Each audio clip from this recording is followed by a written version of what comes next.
Bonjour et bienvenue à cette célébration eucharistique. La messe d'aujourd'hui sera célébrée pour le repos de l'âme de Roméo et Laurette Sauvé par leur fils aîné, pour le repos de l'âme de René Lecomte par sa fille Julie. Le président de la célébration sera l'abbé Jacques Cambancou, le curé. Entrons en célébration.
Au nom du Père et du Fils et du Saint-Esprit, la grâce de Jésus-Christ notre Seigneur, l'amour de Dieu le Père et la communion de l'Esprit Saint soient toujours avec vous. Aujourd'hui, c'est le 4e dimanche de Carême que nous célébrons. Et puis, c'est un dimanche assez spécial. On l'appelle le dimanche de la joie. Et dans les paroisses où il y a une chasuble rose, eh bien, le prêtre porte du rose. En tout cas, moi, cette chasuble m'a été offerte, je suis content. J'ai porté le rose très peu de fois. Alors, j'ai reçu le cadeau, alors j'ai dit, bien, je vais porter cette chasuble-là pour justement manifester la joie du 4e dimanche. Moi, je me dis, il y a de la joie parce que le Seigneur se présente en nous aujourd'hui comme notre lumière. Quand tu reçois de la lumière, tu ne peux que te réjouir parce que tu vois mieux, tu vois clairement et ta voix est éclairée, tu sais où t'en aller. Jésus est notre lumière. Nous allons l'accueillir comme tel dans la célébration d'aujourd'hui. Et comme vous le savez, avec cette célébration, nous commençons aussi notre retraite paroissiale. La retraite est un acte familial, communautaire. Alors vous et moi, avec cette messe, nous commençons déjà à entrer dans notre retraite. Alors je vous présente notre frère Jean-Pierre qui est ici, qui va nous prêcher la retraite. Elle commence avec la prédication, donc Jean-Pierre est là en arrière, hein, Jean-Pierre Prévost, on va l'accueillir pour merci. Alors, je suis content que tu aies accepté de venir prêcher la retraite ici, à Saint-Rémy. Alors, il commencera sa retraite avec la prédication durant la messe d'aujourd'hui. Il le fera aussi à 9h et à 11h. Comme vous le savez, le dimanche à 15h, alors il aura une conférence plénière.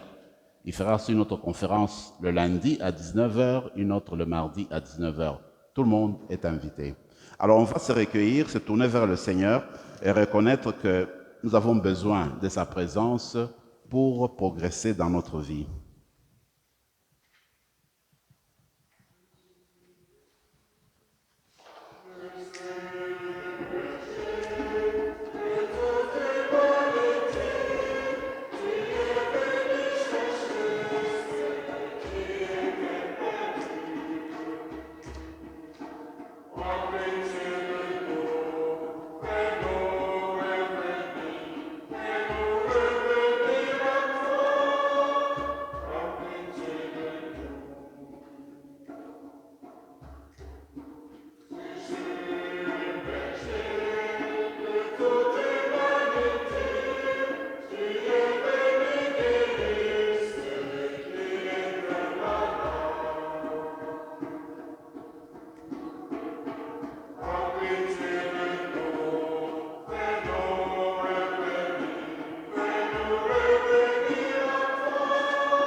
Que Dieu Tout-Puissant nous fasse miséricorde, qu'il chasse l'obscurité de notre cœur et nous pardonne nos péchés maintenant et pour la vie éternelle. Prions le Seigneur.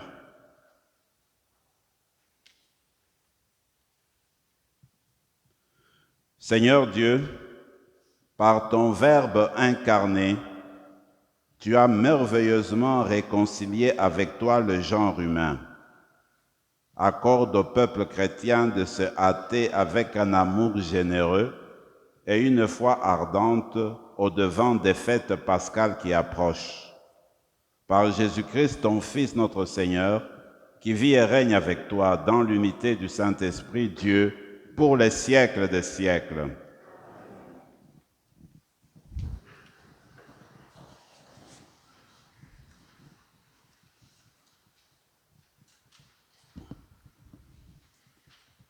Du premier livre de Samuel. En ces jours-là, le Seigneur dit à Samuel, « Prends une corne que tu rempliras d'huile et pars.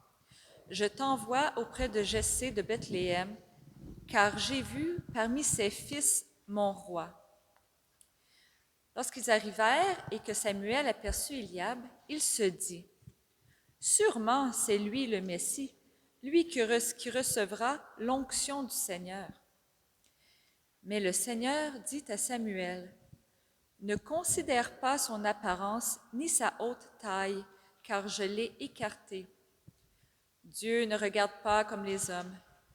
Les hommes regardent l'apparence, mais le Seigneur regarde le cœur. » Jessé présenta ainsi à Samuel ses 7 fils, et Samuel lui dit, « Le Seigneur n'a choisi aucun de ceux-là. » Alors Samuel dit à Jessé, « N'as-tu pas d'autres garçons? » Jessé répondit, « Il reste encore le plus jeune, il est en train de garder le troupeau. » Alors Samuel dit à Jessé, « Envoie-le chercher.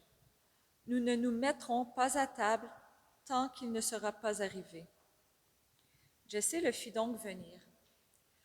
Le garçon était roux, il avait de beaux yeux, il était beau. Le Seigneur dit alors, « Lève-toi, donne-lui l'onction, c'est lui. » Samuel prit la corne pleine d'huile et lui donna l'onction au milieu de ses frères. L'Esprit du Seigneur s'empara de David à partir de ce jour-là. Parole du Seigneur. Nous rendons grâce à Dieu. Le Seigneur est mon berger, rien ne saurait me manquer. Le Seigneur est mon berger, rien ne saurait me manquer. Le Seigneur est mon berger, je ne manque de rien. Sur des prés d'herbes fraîches, il me fait reposer. Le Seigneur est mon berger, rien ne saurait me manquer. Il me mène vers les eaux tranquilles et me fait revivre. Il me conduit par le juste chemin pour l'honneur de son nom. Le Seigneur est mon berger, rien ne saurait me manquer. Si je traverse les ravins de la mort, je ne crains aucun mal, car tu es avec moi. Ton bâton me guide et me rassure. Le Seigneur est mon berger, rien ne saurait me manquer. Tu prépares la table pour moi devant mes ennemis. Tu répands le parfum sur ma tête, ma coupe est débordante. Le Seigneur est mon berger, rien ne saurait me manquer. Grâce et bonheur m'accompagnent tous les jours de ma vie. J'habiterai la maison du Seigneur pour la durée de mes jours. Le Seigneur est mon berger, rien ne saurait me manquer.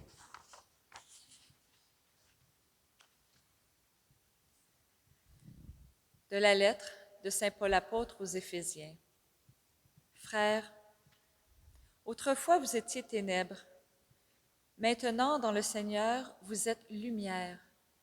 Conduisez-vous comme des enfants de lumière.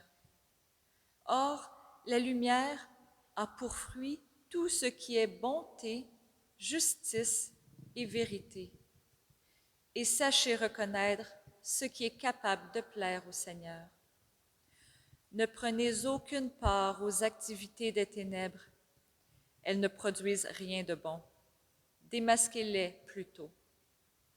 Ce que ces gens-là font en cachette, on a honte même d'en parler. Mais tout ce qui est démasqué est rendu manifeste par la lumière, et tout ce qui devient manifeste est lumière. C'est pourquoi l'on dit, « Réveille-toi, ô toi qui dors, relève-toi d'entre les morts, et le Christ t'illuminera. » Parole du Seigneur. Nous rendons grâce à Dieu.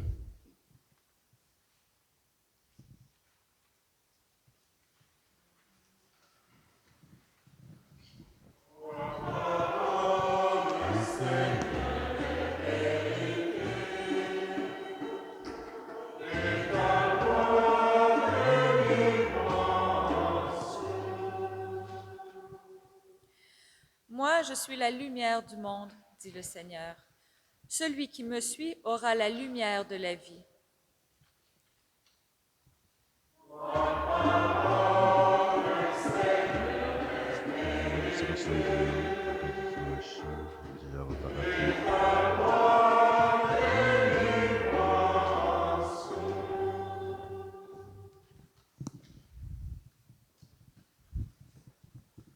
Prenons votre prion, le prion à la page 10. Nous allons faire la lecture brève. Le Seigneur soit avec vous. Évangile de Jésus-Christ selon saint Jean. En ce temps-là, en sortant du temple, Jésus vit sur son passage un homme aveugle de naissance. Il cracha à terre, et avec la salive, il fit de la boue, puis il appliqua la boue sur les yeux de l'aveugle et lui dit, « Va te laver à la piscine de Siloé. » Ce nom s'est traduit envoyé. L'aveugle y alla donc et se lava. Quand il revint, il voyait. Ses voisins et ceux qui l'avaient observé auparavant, car il était mendiant, disent alors, « N'est-ce pas celui qui se tenait là pour mendier ?»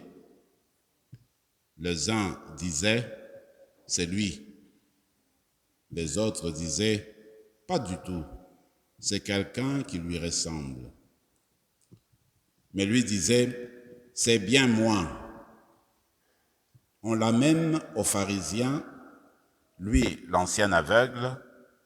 Or, c'était un jour de sabbat que Jésus avait fait de la boue et on lui avait ouvert les yeux. À leur tour, les pharisiens lui demandaient comment il pouvait voir. Il leur répondit, « Il m'a mis de la boue sur les yeux, je me suis lavé et je vois. » Parmi les pharisiens, certains disaient, « Cet homme-là n'est pas de Dieu, puisqu'il n'observe pas le repos du sabbat. » D'autres disaient, « Comment un homme pécheur peut-il accomplir des signes pareils ?» Ainsi donc, ils étaient divisés. Alors, il s'adresse de nouveau à l'aveugle, « Et toi, que dis-tu de lui, puisqu'il t'a ouvert les yeux ?» Il dit, « C'est un prophète. » Ils répliquèrent, « Tu es tout entier dans le péché depuis ta naissance et tu nous fais la leçon ?» Et ils le jetèrent dehors. Jésus apprit qu'il avait jeté dehors. Il le retrouva et lui dit, « Crois-tu au Fils de l'homme ?» Il répondit, « Et qui est-il, Seigneur, pour que je croie en lui ?» Jésus lui dit, « Tu le vois, et c'est lui qui te parle. » Il dit, « Je crois, Seigneur. » Et il se prosterna devant lui. Acclamons la parole de Dieu.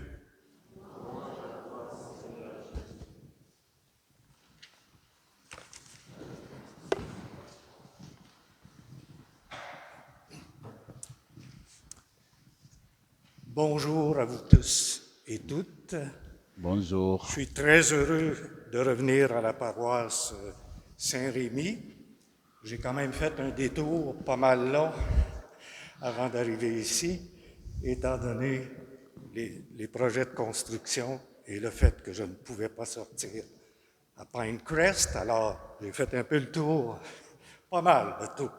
Alors, j'étais un petit peu aveugle à mon tour. Et alors, dans la liturgie d'aujourd'hui, c'est vrai, on est rendu au 4e dimanche de Pâques et déjà, on voit la lueur, parce que la plus grande lumière, c'est la lumière de la résurrection. Mais on a dans les 3 lectures d'aujourd'hui, il y a toujours un fil d'unité. Puis, quand je travaillais, et je vais retravailler encore avec le prieur en Église, avec Jacques, j'aimais toujours voir le lien entre les 3 lectures. Ça, c'est très important. Vous allez dire, tu es bibliste, c'est pour ça que tu nous parles de la Bible. Et dans la paroisse où j'habite, au Lac-Simon, à Chénéville, il y a un de mes amis médecins italiens qui vient me voir parce que je fais des homélies, je fais des présentations, puis il me dit, « Jean-Pierre, pourquoi tu t'occupes tellement de l'Ancien Testament? » Il dit, « C'est le Nouveau que ça nous prend. » Puis il dit, « Il y a tellement de Juifs qui s'occupent de l'Ancien Testament. » Il dit, « Occupe-toi du Nouveau. » Alors je lui dis, « Écoute, sans l'Ancien Testament, on n'aurait pas le Nouveau Testament. Et le Nouveau Testament est riche de tous les thèmes qu'on trouve dans l'Ancien. Donc, on a déjà dans la première lecture une belle grande vérité de dire, quand on voit que le choix du Seigneur n'est pas nécessairement le choix qu'on ferait humainement. Le petit David, c'est le plus jeune, c'est pas le plus robuste. Et Samuel, qui était un prophète, ben, il n'a pas vu tout à fait clairement. Il voulait que ça soit le plus vieux de la famille de Jessé qui soit reçu comme roi. Mais c'est David qui a été choisi parce que Dieu voit nos cœurs. Il y a une lumière en nous. Chacun, on a une lumière. Je dis ça alors qu'on approche de la saison pascale, mais aussi parce qu'il y a beaucoup de ténèbres qui nous environnent autour de nous. On entend parler, à écouter la radio et à lire la télévision et à lire les journaux. On a toujours des mauvaises nouvelles. Ça va pas bien. Puis on aurait besoin de lumière. On aurait besoin, la retraite qu'on va faire, on va parler beaucoup des prophètes. Les prophètes de l'Ancien Testament. Déjà, Samuel, c'est un prophète. Et on va parler cette semaine, demain après-midi, déjà, du prophète Amos, du prophète Osée, et du prophète Isaïe, parce que on en aurait grandement besoin dans notre monde. J'aimerais tellement ça qu'on fasse une réunion des anciens prophètes de l'Ancien Testament. Puis, évidemment, on a le prophète Jésus, mais il faut comprendre, il faut vouloir la lumière, il faut la chercher, mais on la cherche, on ne la voit bien, la lumière, qu'avec les yeux du cœur. Et c'est un peu la leçon qu'on devrait retenir de la première lecture. De la deuxième lecture, justement, Paul rappelle qu'on a été illuminés, qu'on a reçu la lumière, et il nous dit de nous conduire en enfants de lumière. Alors, on devrait regarder ça comme chaque jour de dire, mais est-ce que la lumière est en moi? Est-ce que j'ai le feu? Est-ce que je suis capable d'éclairer par ma foi? Est-ce que j'ai peur d'en témoigner ou bien est-ce que ça paraît par mon visage, par mon sourire, que ma vie chrétienne est une vie qui est lumière? Nous sommes la lumière du monde. Il faut l'être de plus en plus parce que les ténèbres sont épaisses. Et donc, il faut vraiment s'engager là-dedans. Et j'aime regarder l'Évangile du jour. On a bien fait de prendre la lecture brève, mais c'est assez étonnant, ce miracle de Jésus qui guérit un aveugle de naissance. Un aveugle de naissance. Et c'est le seul cas dans le Nouveau Testament qu'un aveugle de naissance qui est guéri. Et on apprend, c'est une scène qu'il faut comprendre, très typique de Jérusalem, avec ce qu'on appelle les souks, les genres de bazars, de boutiques, et puis il y a au sud du temple de Jérusalem, il y a la piscine de Siloé. Mais là, on a l'impression que c'est une scène de la vie quotidienne. Il n'y a personne qui voit clair dans toute cette histoire. Les pharisiens s'entêtent pour ne pas voir Jésus, pour ne pas le reconnaître. Les parents de l'aveugle-né, ils ont peur des Juifs. Ils sont Juifs eux-mêmes, mais ils ont peur des Juifs. Puis, ils voient pas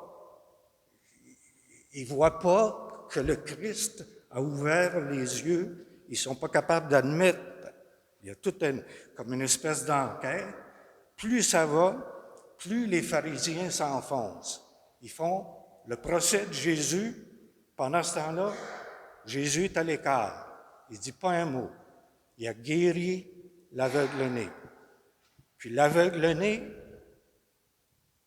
quand on le questionne, quand on lui demande, « Mais qui t'a fait ça? » Ben, il dit, « C'est un prophète. » Ben, les pharisiens disent, « Mais non, ça ne peut pas être un prophète. Il a fait ça un dimanche, le sabbat. Il a fait ça le sabbat. » Donc, ils sont toujours là à voir quelque chose de négatif. Les pharisiens ne veulent pas voir Jésus, tandis que celui qui était aveugle, c'est lui qui voit le plus clairement, parce qu'il dit, lui qui est certainement pas un homme qui a fait des études sur la Bible, il est quand même capable de dire, ben, s'il m'a ouvert les yeux, c'est un prophète. Les pharisiens reviennent et disent, ben non, cet homme n'est pas un prophète, puisqu'il a fait un miracle le sabbat, et ça ne peut pas être le Messie. Mais c'est l'aveugle-né qui leur fait la leçon.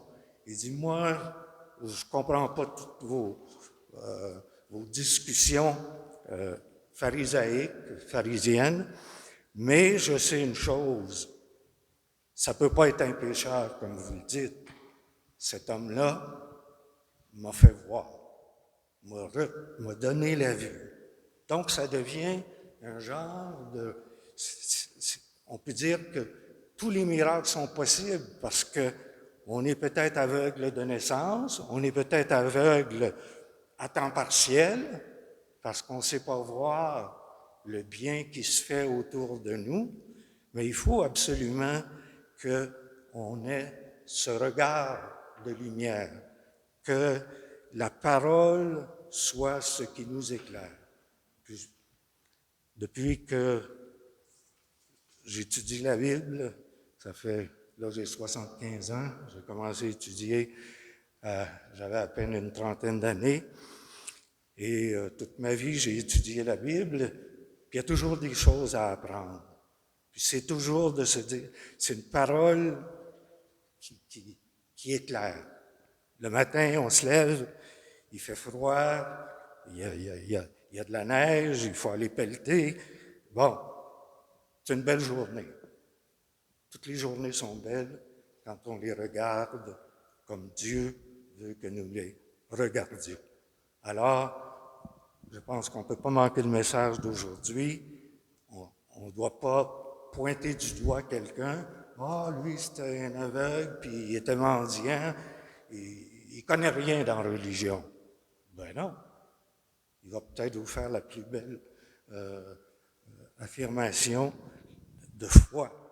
Et donc, c'est la leçon qu'on doit tirer, un peu comme de la première lecture, que Dieu voit le cœur, puis Dieu nous fait voir vraiment comment les autres sont lumière.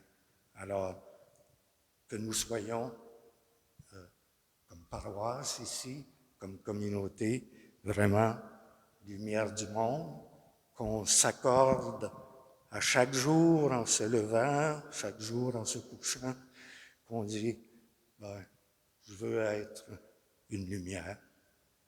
Puis, dans la soirée, Seigneur, j'espère que j'ai été une lumière auprès des miens, de mes proches, auprès des gens que j'ai rencontrés. Alors, continuons notre liturgie et levons-nous pour... est-ce que c'est... On fait les credos, oui. Ou la... On fait les credos, oui, c'est ça. Okay. Oui, c'est ça. Je crois en Dieu, le Père Tout-Puissant, Créateur du ciel et de la terre, et en Jésus-Christ, ton Fils unique, notre Seigneur, qui a été conçu du Saint-Esprit, né de la Vierge Marie, a souffert sous Ponce Pilate, a été crucifié, est mort, a été enseveli, est descendu aux enfers. Le troisième jour est ressuscité des morts, est monté aux cieux, est assis à la droite de Dieu le Père Tout-Puissant, d'où il viendra juger les vivants et les morts. Je crois en l'Esprit Saint, à la Sainte Église catholique, à la communion des saints, à la rémission des péchés, à la résurrection de la chair et à la vie éternelle. Amen. Plus nous nous attachons à Jésus, plus notre vie accueille et diffuse la lumière qu'il nous transmet. Prions pour que de plus en plus de gens laissent entrer cette lumière dans leur vie et y trouvent du soutien et du réconfort. Et disons ensemble, Seigneur, ouvre nos yeux à ta lumière. Seigneur, ouvre nos yeux à ta lumière. Prions pour les gens qui sont en recherche de sens au moment où ils traversent de lourdes épreuves. Seigneur, ouvre nos yeux à la lumière. Prions pour les disciples missionnaires de Jésus qui diffusent sa lumière en la reflétant dans leur entourage. Seigneur, ouvre nos yeux à ta lumière. Prions pour les personnes en marche vers le baptême dans la nuit de Pâques, afin qu'elles accueillent la lumière du Christ dans toutes les facettes de leur existence. Seigneur, ouvre nos yeux à ta lumière. Prions pour les gens qui ont reçu le baptême, mais qui se ferment au don de Dieu et perdent de vue la lumière que Jésus projette sur leur vie.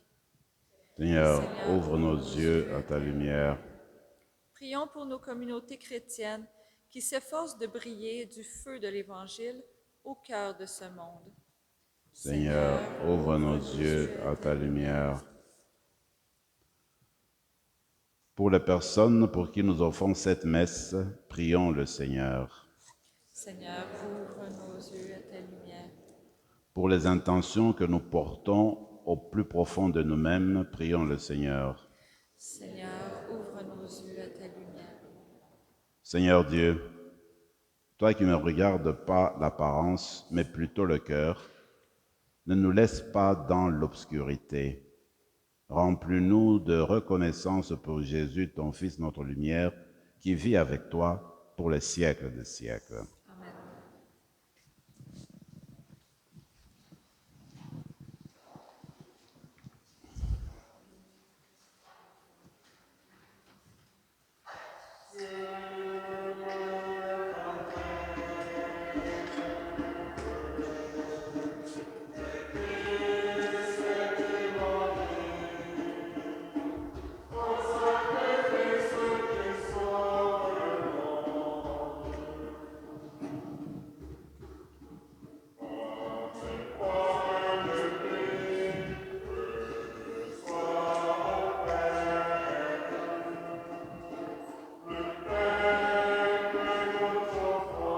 Dieu béni, Seigneur, avec toi qui nous donne ce pain sur de la tête, à la deuxième et défendre, que vous avez dans le pain de la vie.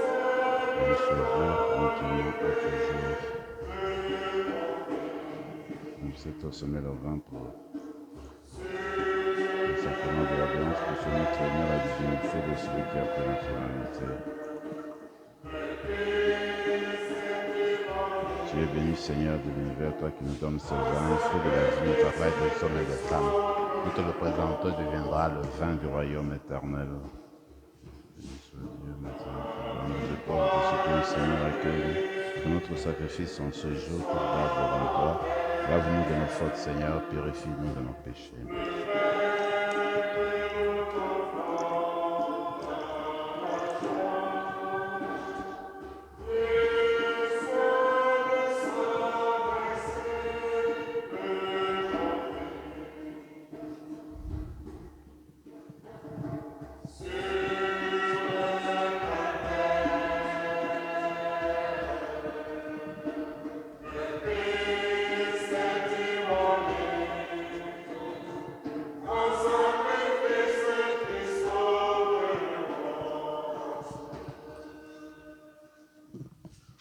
Prions ensemble, mes frères et mes sœurs, au moment d'offrir le sacrifice de toute l'Église.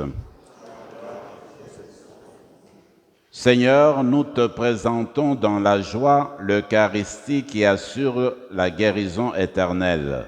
Et nous te prions humblement, accorde-nous de la vénérer avec foi et de l'offrir avec respect pour le salut du monde. Par le Christ, notre Seigneur. Le Seigneur soit avec vous. Élevons notre cœur. Rendons grâce au Seigneur notre Dieu. Vraiment, il est juste et bon, pour ta gloire et notre salut, de t'offrir notre action de grâce, toujours et en tout lieu. Seigneur, Père très saint, Dieu éternel et tout-puissant par le Christ notre Seigneur. Par le mystère de son incarnation, il a guidé vers la clarté de la foi l'humanité qui marchait dans les ténèbres. Et par le bain qui fait renaître, il a élevé à la dignité de fils et de filles en les adoptant ceux et celles qui étaient des esclaves du péché. C'est pourquoi le ciel et la terre t'adorent. Ils te chantent le cantique nouveau, et nous-mêmes, unissant notre voix à celle des anges, nous t'acclamons.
Tu es vraiment saint, Dieu de l'univers, et il est juste que toute la création proclame ta louange, car c'est toi qui donnes la vie, c'est toi qui sanctifies toutes choses par ton Fils Jésus-Christ notre Seigneur, avec la puissance de l'Esprit Saint. Et tu ne cesses de rassembler ton peuple, afin que du levant au couchant du soleil, une offrande pure soit présentée à ton nom. C'est pourquoi nous voici rassemblés devant toi, Dieu notre Père, et dans la communion de toute l'Église, nous célébrons le jour où le Christ est ressuscité d'entre les morts. Par lui, que tu as élevé à ta droite, nous te supplions de consacrer toi-même les offrandes que nous apportons. Sanctifie-les par ton Esprit pour qu'elles deviennent le corps et le sang de ton Fils Jésus-Christ notre Seigneur, qui nous a dit de célébrer ce mystère. La nuit même, où il fut livré, il prit le pain. En te rendant grâce, il dit la bénédiction.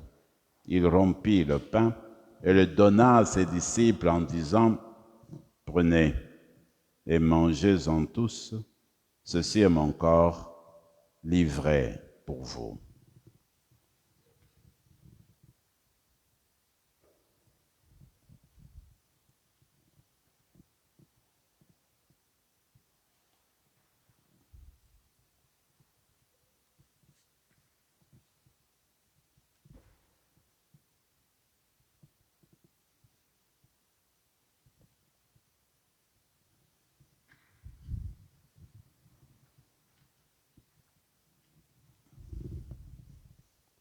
De même, après le repas, il prit la coupe. En te rendant grâce, il dit la bénédiction, donna la coupe à ses disciples en disant, « Prenez et buvez-en tous, car ceci est la coupe de mon sang, le sang de l'alliance nouvelle et éternelle, qui sera versé pour vous et pour la multitude en rémission des péchés. Vous ferez cela en mémoire de moi. »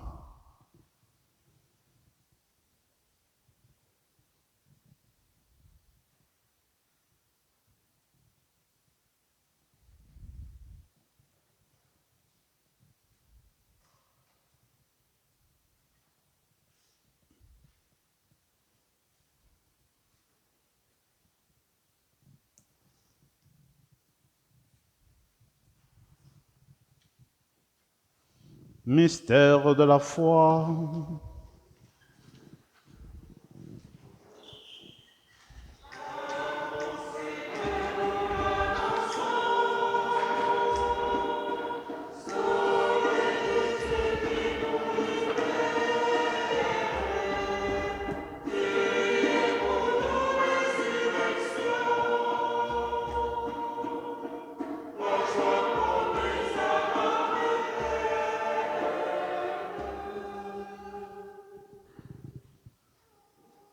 En faisant ainsi mémoire de ton Fils, de sa passion qui nous sauve, de sa glorieuse résurrection et de son ascension dans le ciel, alors que nous attendons son dernier avènement, nous t'offrons, Seigneur, en action de grâce, ce sacrifice vivant et saint. Regarde, nous t'en prions, l'oblation de ton Église, et daigne y reconnaître ton Fils qui, selon ta volonté, s'est offert en sacrifice pour nous réconcilier avec toi. Quand nous serons nourris de son corps et de son sang et remplis de l'Esprit Saint, accorde-nous d'être un seul corps et un seul esprit dans le Christ. Que l'Esprit Saint fasse de nous une éternelle offrande à ta gloire, pour que nous obtenions un jour l'héritage promis avec tes élus. En premier lieu, la bienheureuse Vierge Marie, la Mère de Dieu, avec Saint Joseph son époux, les bienheureux apôtres, le glorieux martyr, Saint Rémy et tous les saints qui ne cessent d'intercéder auprès de toi et nous assurent de ton secours. Et maintenant, nous te supplions, Seigneur, par le sacrifice qui nous réconcilie avec toi, étends au monde entier le salut et la paix.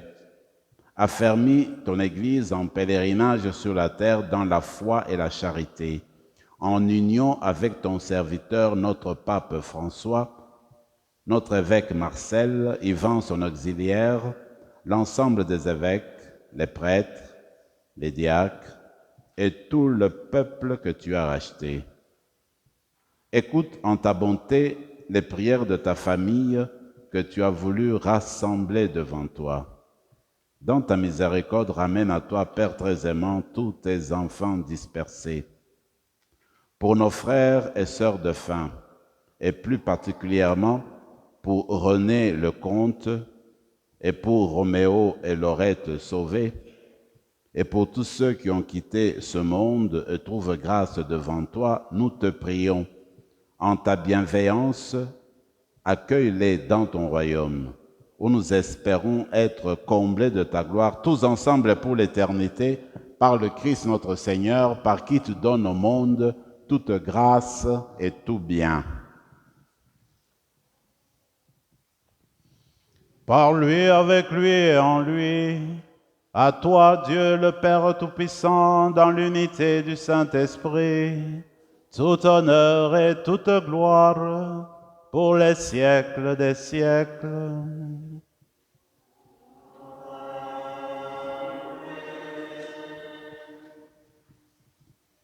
Nous allons reprendre la prière que nous avons apprise du Seigneur et on va porter une même intention, l'intention pour que, avec notre retraite, ensemble, nous puissions grandir dans la foi, dans l'attachement au Christ durant cette période de carême et surtout tout au long de cette année qui est notre 60e anniversaire de paroisse. Ensemble, notre Père qui es aux cieux, que ton nom soit sanctifié, que ton règne vienne, que ta volonté soit faite sur la terre comme au ciel. Donne-nous aujourd'hui notre pain de ce jour. Pardonne nos offenses, comme nous pardonnons aussi à ceux qui nous ont offensés, et ne nous laisse pas entrer en tentation, mais délivre-nous de tout mal, Seigneur, et donne la paix à notre temps. Soutenus par ta miséricorde, nous serons libérés de tout péché, à l'abri de toute épreuve, nous qui attendons que se réalise cette bienheureuse espérance, l'avènement de Jésus-Christ, notre Sauveur.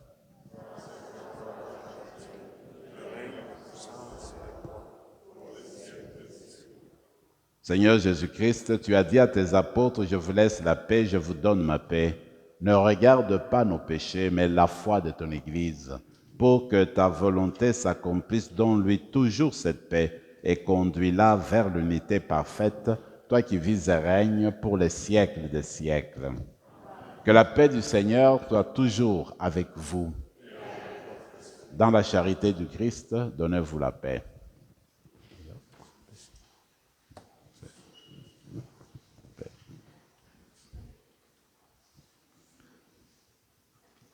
Que le corps et le sang de Jésus-Christ réunis en cette coupe nourrissent en nous la vie éternelle.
Seigneur Jésus-Christ, Fils du Dieu vivant, selon la volonté du Père, avec la puissance du Saint-Esprit, tu as donné par ta mort la vie au monde, que ton corps et ton sang nous délivre de nos péchés.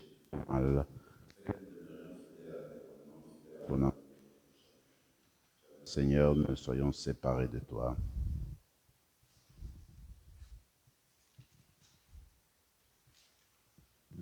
Voici la lumière du Père, c'est l'agneau de Dieu, celui qui enlève les péchés du monde. Heureux les invités au repas des noces de l'agneau.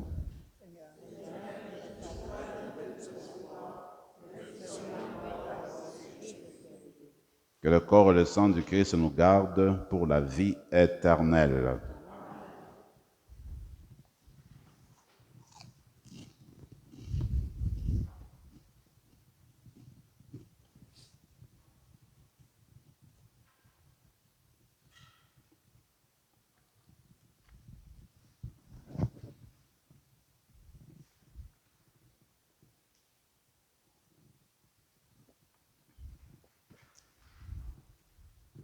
Le corps du Seigneur, le corps du Christ, le corps du Christ, le corps du Christ,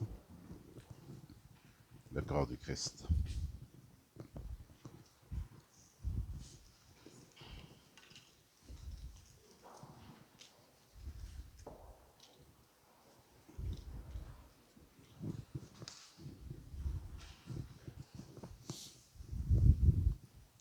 Donc j'en ai pour 4, ça va? Ah.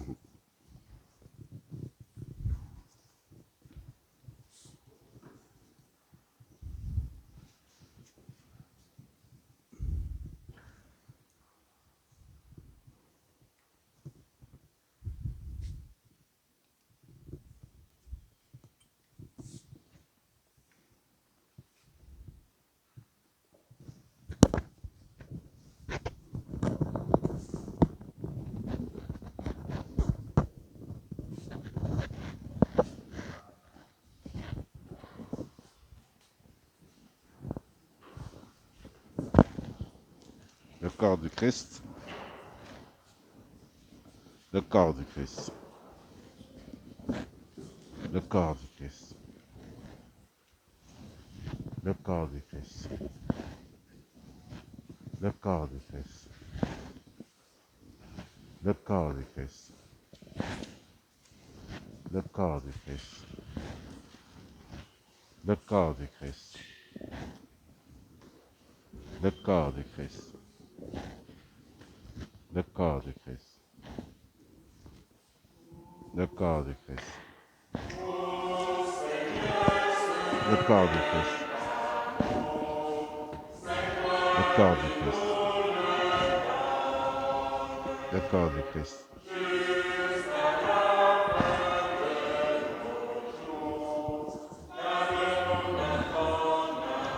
le corps du Christ, le corps du Christ, le corps du Christ,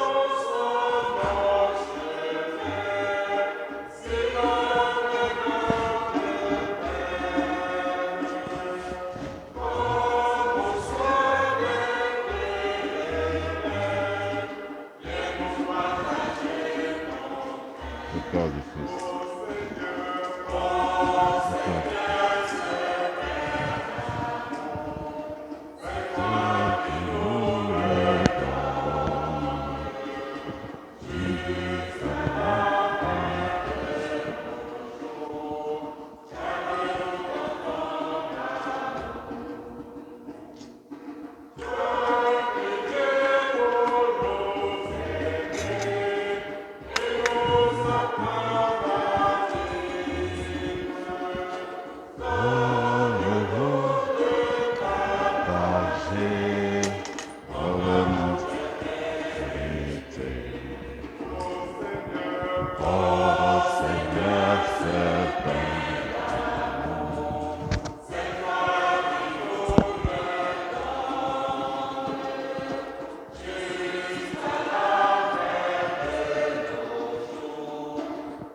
Prenons quelques moments de silence et de prière dans nos cœurs.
Nos prières, Seigneur, nous te les adressons par ton Fils qui vit et règne avec toi maintenant et pour les siècles des siècles.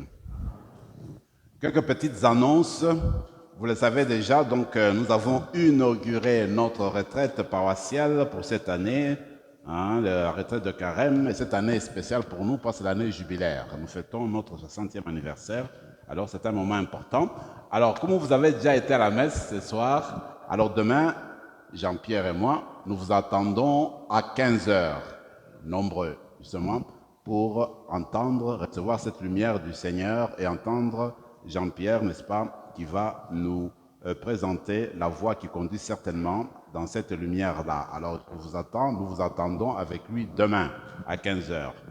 L'autre chose, le 29, non plutôt le 28, le mardi 28 mars, je vous l'avais déjà dit, nous aurons des confessions dans notre paroisse.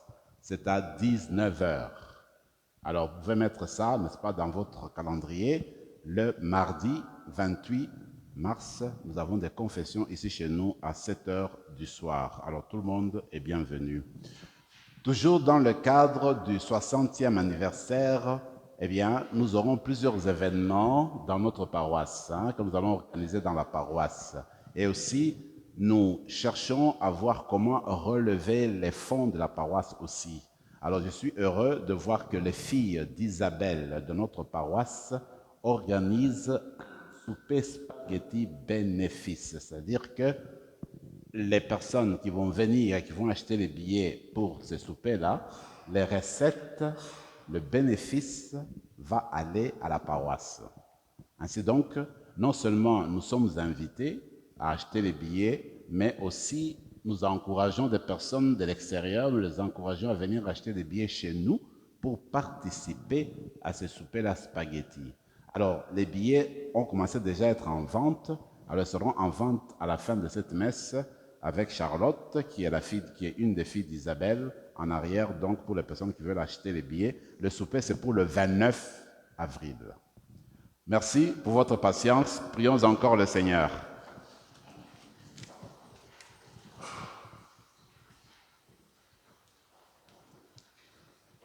Toi qui éclaires toute personne venant dans ce monde, nous t'en prions. Illumine nos cœurs par la splendeur de ta grâce, que nos pensées soient toujours dignes de toi et accordées à ta grandeur, et qu'ainsi nous puissions t'aimer sincèrement par le Christ notre Seigneur. Le Seigneur soit avec vous. Protège, Seigneur, ceux et celles qui te supplient. Soutiens les faibles. Fais revivre sans cesse par ta lumière ceux et celles qui marchent dans les ténèbres de la mort. Et accorde à ceux et celles que ton amour a délivrés de tout mal de parvenir au bien suprême par le Christ notre Seigneur. Et que Dieu Tout-Puissant vous bénisse, le Père, le Fils et le Saint-Esprit. Allez dans la paix du Christ.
Merci beaucoup, les amis.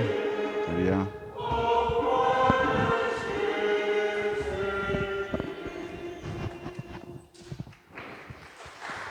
Salut. Merci à